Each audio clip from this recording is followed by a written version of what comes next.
Well, we are going to discuss NATO's presence in the Aegean Sea when I now meet with the defense ministers from the European Union. And NATO has deployed 6 ships to the Aegean Sea.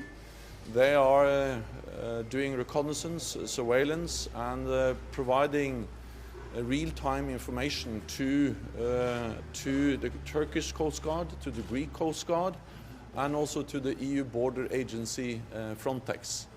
And I think that the cooperation we see in the Aegean Sea between NATO and the European Union is of great importance, partly because NATO provides practical support to the efforts of the local coast guards and of the European Union to manage the situation, but also because NATO provides a platform for closer cooperation between Turkey, a non-EU member, to cooperate closer with the European Union, and that is important in managing the situation. Then it's too early to say how we are going to address also the challenges we see in other parts of the Mediterranean. We are now transforming our maritime operation, active endeavor, into a maritime security operation, and that provides us also the basis for closer cooperation with the European Union in the Mediterranean more in general. But how we will do that and in what ways, that's too early to say. Let me also just add that I'm looking forward to meet with the defense ministers of the European Union. And I think that the European Union summit or council in June and the NATO summit in July provides a very good platform for enhanced cooperation between the European Union and NATO.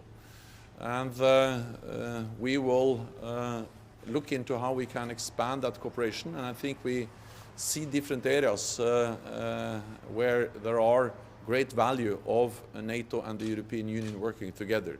For instance, Libya. NATO stands ready to provide support to the new government of national accord. I strongly welcome the strong will in the European Union to support the new government, and there is a need for making sure that what we do is complementary, that we add value, and that we coordinate our efforts to support the new unity government or government of national accord in Libya. And we are in direct contact with the new Libyan government, looking into how NATO can provide support if so requested by the new government. Then the Aegean Sea. There I welcome the close cooperation between NATO and the European Union, and we have seen a significant reduction in the number of migrants and refugees coming to the Greek islands. And I think that shows that the international efforts have an impact. And the aim is to cut the lines of illegal smuggling of people and try to find solutions so we can have a much safer and much better and well-organized situation in the whole region and in the Aegean Sea. Hybrid warfare is another area where there is a need for enhanced cooperation between the European Union and NATO. This is about threats and challenges, which is a mixture of military and non-military means, covert and overt operations. So there is an obvious need for coordination between NATO and the European Union. I will also update the EU ministers on our dialogue with Russia. And tomorrow we will have the first meeting of the NATO-Russia Council since 2014. And we will address Ukraine, the crisis in and around Ukraine, military activity, transparency, risk reductions, and Afghanistan. And I think that the incidents we have seen in the Baltic Sea over the last week with the unprofessional and unsafe behavior of Russian planes close to an American ship and also close to an American plane just underlines the importance of open military lines of communications, of predictability and risk reduction. And these are among the issues we will discuss with Russia tomorrow when the NATO-Russia Council convenes. Secretary General, do you expect any concrete outcome from the NATO-Russia Council tomorrow? It is very important that we have political dialogue, especially when times are difficult as they are now.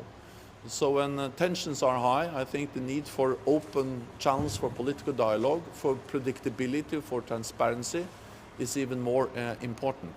So the main purpose of the meeting of the NATO-Russia Council tomorrow is to exchange views, is to be transparent, is to contribute to predictability, and to discuss Ukraine, the implementation of the Minsk agreements, and also to address how we can have more enhance the mechanisms of risk reduction related to military activities, as we have, for instance, have seen in the Baltic Sea with the dangerous incidents we have seen there over the last week. Russia sees the modernization of NATO very differently. It sees it as a threat. Do you think that that's something you'll discuss tomorrow? So we will discuss military activity, and of course I expect the Russians to say and to present their view. And that's the reason why we meet them, is that we are not afraid of dialogue. Actually, we think dialogue is more important when times are difficult, when tensions are high. And since we face some really serious challenges now, I think it's especially important that we are able to meet the Russians and expect them to present their view. We will present our view. And I would like to underline that the fact that we are now convening a meeting of the NATO-Russia Council does not mean that we are back to business as normal. We decided back in 2014 to suspend practical cooperation, and we have also implemented the biggest reinforcement of our collective defense since the end of the Cold War. But we have decided to keep channels for political dialogue open, and the NATO-Russia Council is one way of making sure that we have political dialogue with Russia. And NATO does not seek a new Cold War, and NATO don't want a new arms race. And what NATO has done when it comes to reinforcement of our collective defense is defensive, it is proportionate, and it is a direct response to what we have seen of Russian aggressive behavior in Ukraine. You mentioned possible support, NATO support for the new Libyan government that is just forming. What would that mean in concrete terms? So we have a mandate from our heads of states and government to stand ready to provide support for the new Libyan government, or the government of national accord. And what we are looking into is especially capacity building, defense institution reform, because we have seen how important it is to have these institutions in place when you try to build a more stable Libya. But of course, this is something which will only be done after request from the new government of national accord, and we are not planning for any new combat operations in Libya. So this is about supporting the government if they so request. Warships to help with the migrant crisis? Sorry? What about more warships to help? So we have 6 ships there now, and we are constantly assessing the need for more ships. But so far we have sufficient number of ships. But of course there are rotations, and some ships are leaving, others are coming. And we will discuss how to sustain this presence, and we will of course do that in very close coordination with Turkey, with Greece, and with the European Union. I welcome the contributions from different NATO allied countries, and they have provided different kinds of capabilities. And what the NATO ships are doing is that they are doing reconnaissance, surveillance, collecting information, and then sharing this information in real time with the local coast guards. And then we have seen many examples of how, for instance, the Turkish Coast Guard take action based upon the information they have received from NATO ships. Could the Aegean mission link up with Sophia in terms of sharing information? I think it's I will not speculate on that, because now we are focused on the Aegean, and I think we have proven how NATO and the European Union can work closer together, and also how NATO can bring together a non-EU state, Turkey, in a closer cooperation with the European Union, and that's of importance itself, create a platform for coordination and cooperation.